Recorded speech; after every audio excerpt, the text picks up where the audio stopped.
नमस्कार, आप देख रहे हैं सिटी तहलका। इस वक्त हम मौजूद है हिसार में। आपको बता दें कि हरियाणा में विधानसभा चुनाव का ऐलान जो है हो चुका है। 1 अक्टूबर को चुनाव होने हैं।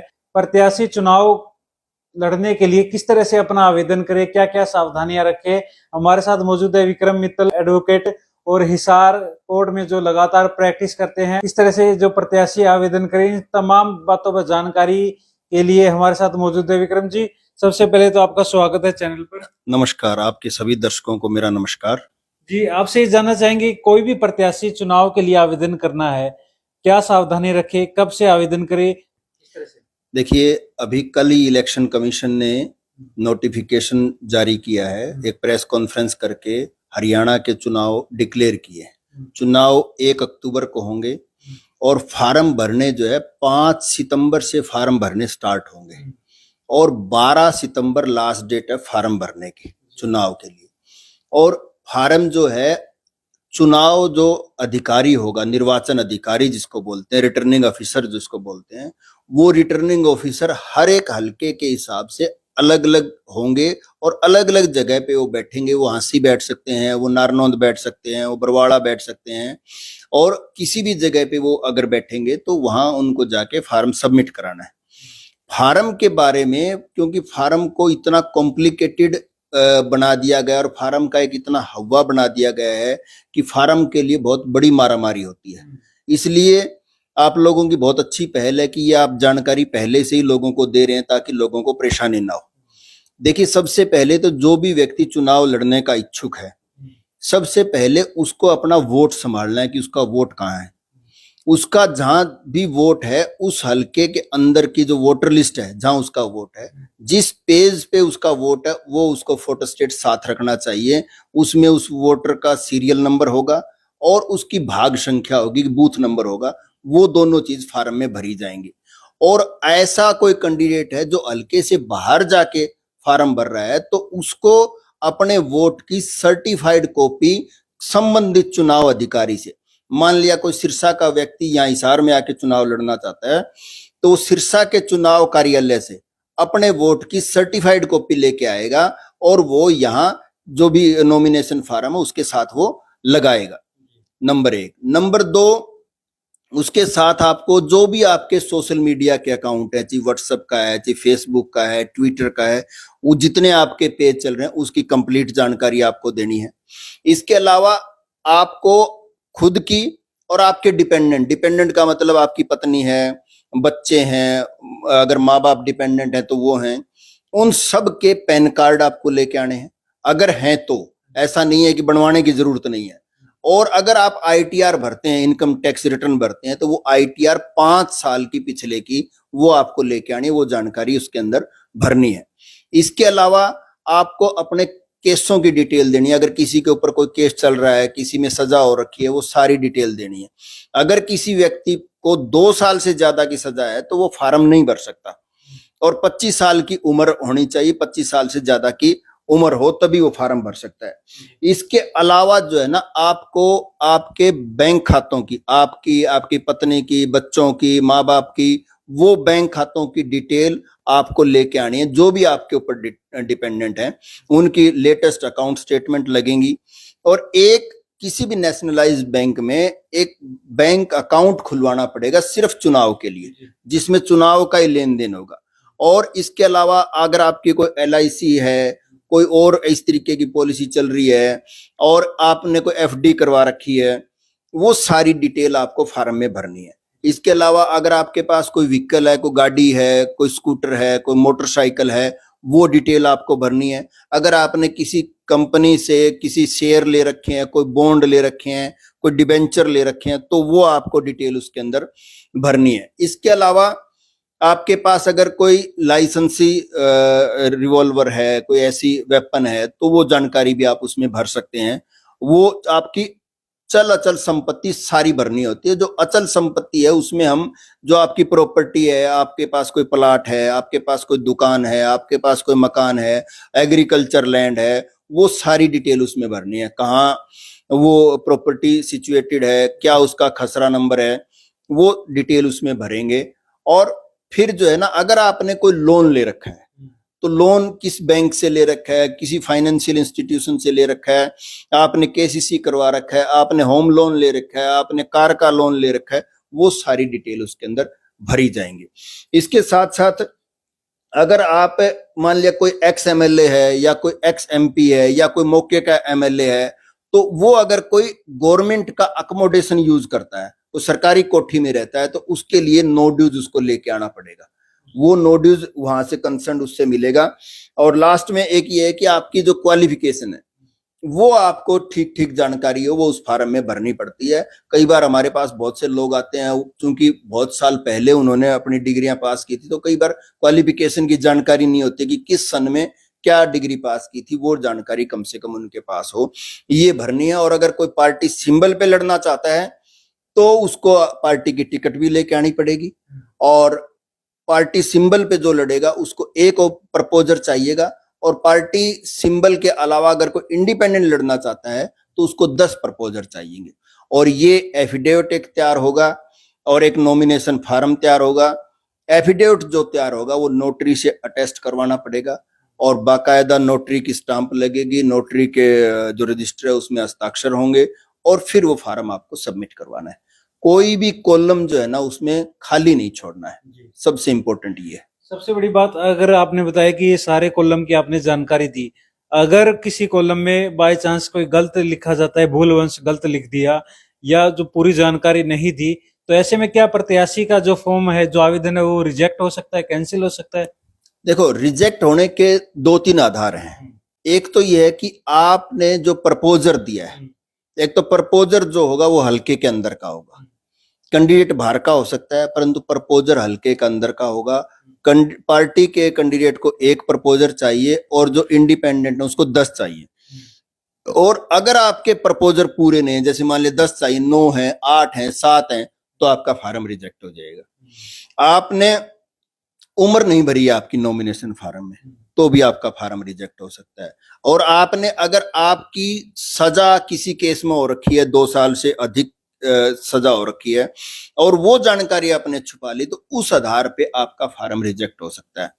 बाकी तो कोई भी जो सावधानी रखनी है, जो एफिडेविट होगा, जो कॉम्प्लिकेटेड जो चीज है, उसमें आपको कोई कॉलम ब्लैंक नहीं छोड़ना है। अगर आपके ऊपर कोई जानकारी नहीं है तो आप नो लिख सकते हो, नॉट एप्लीकेबल लिख सकते हो, एनए लिख सकते हो, तो खाली नहीं छोड़ना है, ओवर राइटिंग नहीं करनी है, कटिंग नहीं करनी है। और अगर कोई जानकारी गलत भरी जाती है तो आप नया फार्म भी दे सकते हैं। एक कैंडिडेट 4 एफिडेविट दे सकता है। आपने कोई लगा कि ये जानकारी मैंने गलत भर दी, तो आप अगले दिन जाके या सेम डे जाके, जब तक कि उसकी स्क्रूटनी नहीं होती तब तक आप जाके नया एफिडेविट आपका अपनी तरफ से दे सकते हैं। और उसमें मतलब कि बहुत ज्यादा ऐसा नहीं है, कोशिश ये करनी चाहिए ज्यादा से ज्यादा जानकारी दें। बहुत बार लोगों को ये रहता है कि भाई हम लोग जो है ना जानकारी छिपाएंगे, उस जानकारी के आधार पे क्या पता कोई इनकम टैक्स वाले आ जाएं, ईडी वाले आ जाएं। ऐसा नहीं होता, आपको ज्यादा से ज्यादा जानकारी देनी चाहिए। होता क्या है कि हम शुरुआत में कैंडिडेट कम अपनी प्रॉपर्टी दिखाता है, 5-7 साल के बाद उसकी प्रॉपर्टी जब सामने आती है तो फिर लोग उसी से अंदाजा लगाते हैं कि इसकी जो है ना संपत्ति इतनी बढ़ गई। तो इसलिए जो अपनी एक्चुअल है वो पहले से ही आपको बता देनी चाहिए। आपसे ये जानना चाहेंगे, अगर किसी प्रत्याशी ने जो सेकंड नंबर पे अपने परिवार का दूसरे सदस्य का भी आवेदन करता है, उसके लिए भी क्या सेम रहेगी? हाँ, जो भी अगर कवरिंग कैंडिडेट जिसको आप कह रहे हो, अगर मान लिया किसी परिवार के सदस्य का या किसी पार्टी वाले का कवरिंग कैंडिडेट है, तो कवरिंग कैंडिडेट में और मेन कैंडिडेट में सिर्फ एक ही फर्क होता है कि कवरिंग जो कैंडिडेट उसका फार्म एज इट इज भरा जाएगा। ये सारी जानकारियां कवरिंग कैंडिडेट के लिए भी चाहिएंगी, परंतु उसको जो टिकट है उसको लगाने की जरूरत नहीं है। अगर पार्टी का जो कवरिंग कैंडिडेट होता है, मेनली पार्टी का जो कैंडिडेट है उसका कवरिंग कैंडिडेट होता है। इंडिपेंडेंट का कोई कवरिंग कैंडिडेट नहीं होता। इंडिपेंडेंट के कवरिंग कैंडिडेट का मतलब है कि वो भी एक इंडिपेंडेंट कैंडिडेट है, और कवरिंग कैंडिडेट पार्टी के होने का मतलब जो पार्टी की टिकट आती है उसमें लिखा होता है कि ये हमारा पार्टी का मेन कैंडिडेट, और अगर इसका फार्म रिजेक्ट हो जाता है किसी कारणवश तो फिर ये दूसरा कैंडिडेट, उसमें उसका नाम लिखा होता है कि ये कैंडिडेट फिर दूसरा होगा। आपसे ये जानना चाहेंगे कि अगर कोई प्रत्याशी है, ये सारी जानकारी वो भरता है, बाय चांस इतनी जो आपने जानकारी बताई, एक तरह से अकेले प्रत्याशी के भरना भी संभव नहीं है, क्या किसी वकील की राय से भरना चाहिए प्रत्याशी को? देखिए ये तो ताकि इस तरह की गलती ना हो रिजेक्ट का कारण। देखिए एक तो इसमें ऐसा तो कुछ नहीं है कि वे स्पेशल वकील ही भर पाएंगे। मैं जब वकील नहीं था तब भी मैं फार्म भरता था और मतलब कि मेरा आज तक कि कोई फार्म मेरा भरा हुआ रिजेक्ट नहीं हुआ। अब वकील होने के नाते भी हम करते हैं, परंतु ऐसा नहीं है कि वकील से ही भरवाना जरूरी है। जो भी व्यक्ति थोड़ा सा भी ठीक तरीके से कोई फार्म भरने का काम करता है वो इस फार्म को भर सकता है। वकील भी बहुत से वो लोग वकील भरेंगे और आजकल तो जो है ना वकील हर कैंडिडेट के पास वकील है। हर इंडिपेंडेंट जो कैंडिडेट होगा उसकी भी अप्रोच में वकील होंगे। तो अगर वकील उनके यार दोस्त भी होते हैं, मित्र भी होते हैं, कोई भी वकील भी भर सकता है, नहीं तो कोई भी सिंपल जो पढ़ा लिखा व्यक्ति है वो आराम से इस फार्म को भर सकता है। चुनाव के समय में जो खर्च करते हैं उसका क्या, उसकी भी कोई डिटेल वगैरह की साथ की साथ बनानी पड़ती है, ऐसा कुछ होता है? देखिए चुनाव की जो लिमिट है 40 लाख रुपए एक कैंडिडेट खर्च कर सकता है और वो 40 लाख रुपए का हर अभी जो है ना ऑब्जर्वर अपॉइंट हो जाएंगे, इलेक्शन के ऑब्जर्वर अपॉइंट हो जाएंगे। हर 3 दिन के बाद आपको खर्चा जमा करा के आना होता है। जो भी आपने खर्चा किया है उसके बिल, उसके रिकॉर्ड मेंटेन करने के लिए वो आपको इलेक्शन जो आरओ ऑफिस है उससे एक बुक मिलेगी, उसमें उसको मेंटेन करना है सारे बिल के समेत, सारी ट्रांसपेरेंसी के समेत। कई बार क्या होता है कि हम ये समझते हैं कि हमने जो बिल दिखा दिया वही है। इलेक्शन कमीशन बाकायदा वीडियोग्राफी कराता है। आपकी कितनी गाड़ियां चल रही हैं, कौन से उनके नंबर हैं, वो सारे उनके रिकॉर्ड में होते हैं। हम क्या करते हैं, हमने 5 गाड़ी परमिशन ले रखी है, उन गाड़ियों की परमिशन के हम रिकॉर्ड लगा देते हैं और फिर वो जाके हमारे को कहते हैं देखो ये 15 गाड़ी आपकी ओर चल रही है। तो आप ये मान के ना चलें कि इलेक्शन कमीशन को पता नहीं चलेगा। इलेक्शन कमीशन को पता चलेगा। आपकी कोई रैली होगी, जलसे होंगे, जुलूस होंगे, उसकी सारी वीडियोग्राफी उनके पास होती है। तो डे टू डे मेंटेन करें आपके ऑफिस में चाय का, पानी का। और तो और इलेक्शन कमीशन ने बाकायदा रेट निर्धारित किए हैं कि आपका ऑफिस इतने बाई इतने का ऑफिस है तो उसका किराया कितना होगा। हो सकता है आपको कोई यार मित्र फ्री में आपको ऑफिस दे दे, परंतु आपने फ्री में ले रखा है, परंतु इस इलेक्शन में वो जुड़ेगा, आपको उसको दिखाना पड़ेगा। इसी तरीके से कोई गाड़ी आपको फ्री में दे रहा है तो भी आपको उसका खर्चा दिखाना पड़ेगा। अब गाड़ी आपने ले रखी है 1000 में और इलेक्शन कमीशन ने उसका खर्चा अगर 2000 रुपए बता रखा है उस गाड़ी का, तो वो आपको 2000 रुपए भरना पड़ेगा। तो वो इलेक्शन की जो वेबसाइट है उसके ऊपर लिखे हुए हैं कि किसका क्या खर्चा होगा, उसके हिसाब से आपको करना पड़ता है। जानकारी में एक चीज और मैं दुरुस्त कर दूं, वो पहले वाले में रह गए। अगर कोई शेड्यूल्ड कास्ट, जो कास्ट का अगर कोई बेनिफिट लेना चाहता है तो उसको शेड्यूल्ड कास्ट का सर्टिफिकेट लगाना पड़ेगा फार्म के साथ, वो जरूरी है। फार्म के साथ आपको आपकी रसीद लगानी है, एक कास्ट का सर्टिफिकेट लगाना है और एक अगर दूसरे हल्के का कैंडिडेट है तो वोट की सर्टिफाइड कॉपी लगानी है। इसके अलावा और कुछ नहीं लगाना है। और कोई विशेष जानकारी जो है प्रत्याशी इस वक्त जो भी देख रहे हैं उनको आप देना चाहे, क्योंकि चुनाव का टाइम 5 साल में आता है और प्रत्याशी बेसब्री से इंतजार करता है चुनाव का। तो ऐसे में और कोई ऐसी जानकारी कहीं ना कहीं कोई चूक ना हो जाए जिससे कि आवेदन रिजेक्ट हो जाए, ऐसा कोई एग्जाम्पल आप पहले का जो है वो बताना चाहेंगे? किसी पास्ट में ऐसा कुछ हुआ हो प्रत्याशी के साथ जो मौजूदा जो प्रत्याशी उनके काम आ जाए कोई? देखिए मेरा तो ये मानना है कि एक तो कुछ जानकारी तो आवेदनकर्ताओं के लिए कि कोई भी कॉलम ब्लैंक ना रहे, खोली नहीं छोड़े। खास तौर पे नॉमिनेशन फार्म में, एफिडेविट में कोई भी कॉलम ब्लैंक नहीं होना चाहिए। वैसे आजकल जो इलेक्शन कमीशन ने इतनी सख्त चीजें की हुई हैं, वहां बाकायदा स्टाफ बिठाया जाएगा, वो आपको बाकायदा जानकारी देंगे। आपका कोई कॉलम ब्लैंक होगा, आपके फार्म में कमी होगी तो बताएंगे। और चांस ये होते हैं कि अगर आपकी चीजें लगभग ठीक है तो फार्म रिजेक्ट होने के चांस नहीं होते। हाँ, कुछ आम वोटर्स के लिए कुछ जानकारी जरूर है। वो ये है कि एक तो ऑब्जर्वर बैठेंगे और बाकायदा इलेक्शन कमीशन ने ये कहा है कि ऑब्जर्वर जो भी होगा वो एक बाकायदा एक दिन के अंदर 1 घंटे आम आदमियों से मिलेगा, आम वोटर से, कैंडिडेट से मिलेगा। किसी की भी कोई शिकायत है, किसी वोटर की, किसी कैंडिडेट को लेके, किसी पार्टी को लेके, किसी चीज को लेके शिकायत है तो वो वहां शिकायत दर्ज करा सकता है। हर हल्के के ऊपर एक ऑब्जर्वर नियुक्त होगा जो कि आईएएस ऑफिसर होगा, तो उसका ध्यान रखें। एक कोई भी मॉडल कोड ऑफ कंडक्ट आचार संहिता लगी है, उस आचार संहिता में सरकार का कोई अधिकारी, सरकार का कोई भी मिनिस्टर, सरकार का कोई भी नुमाइंदा वो कोई ट्रांसफर नहीं कर सकता, कोई पोस्टिंग नहीं कर सकता, कोई नई रिक्रूटमेंट नहीं कर सकता, सरकारी मशीनरी का दुरुपयोग नहीं कर सकता, किसी को फंड अलॉट नहीं कर सकता। अगर ऐसी कोई शिकायत होती है तो उसकी इलेक्शन कमीशन को बाकायदा शिकायत करनी चाहिए। कोई सरकारी व्हीकल का यूज नहीं कर सकता, सरकारी मशीनरी का प्रयोग नहीं कर सकता। रेस्ट हाउस भी जो है वो उतने ही एक मिनिस्टर को अवेलेबल होंगे, उतने ही आम कैंडिडेट को भी अवेलेबल होंगे। कई बार जो है ना कैंडिडेट ये सोचता है कि भाई ना ये तो मिनिस्टरों के लिए, इलेक्शन के टाइम में वो रेस्ट हाउस जो है ना सबके लिए अवेलेबल है। जो भी उसका चार्ज है उसको दे के आप वो कैंडिडेट भी उसको यूज कर सकता है। और कोई भी कास्ट के नाम पे, जाति के नाम पे, धर्म के नाम पे, कोई भी लिंग के नाम पे, कोई भी ऐसी भाषा का इस्तेमाल कोई कैंडिडेट नहीं कर सकता जिससे दंगे भड़कने का, भावनाएं भड़कने का काम हो। अगर ऐसी कोई बात हो आम वोटर के संज्ञान में आए तो जरूर शिकायत करनी चाहिए। कई बार हम शिकायतों से बचते हैं।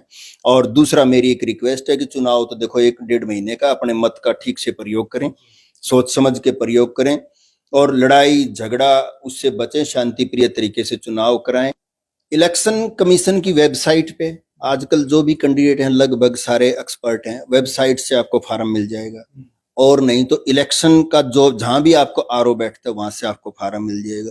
एक बार 1 घंटा उस फार्म को पढ़ लीजिएगा, आपको सारी जानकारी मिल जाएगी। हिंदी में भी होगा, इंग्लिश में भी होगा, परंतु हिंदी बड़ा मुश्किल होता है, इसलिए इंग्लिश वाले को पढ़ेंगे तो ज्यादा आसान रहेगा।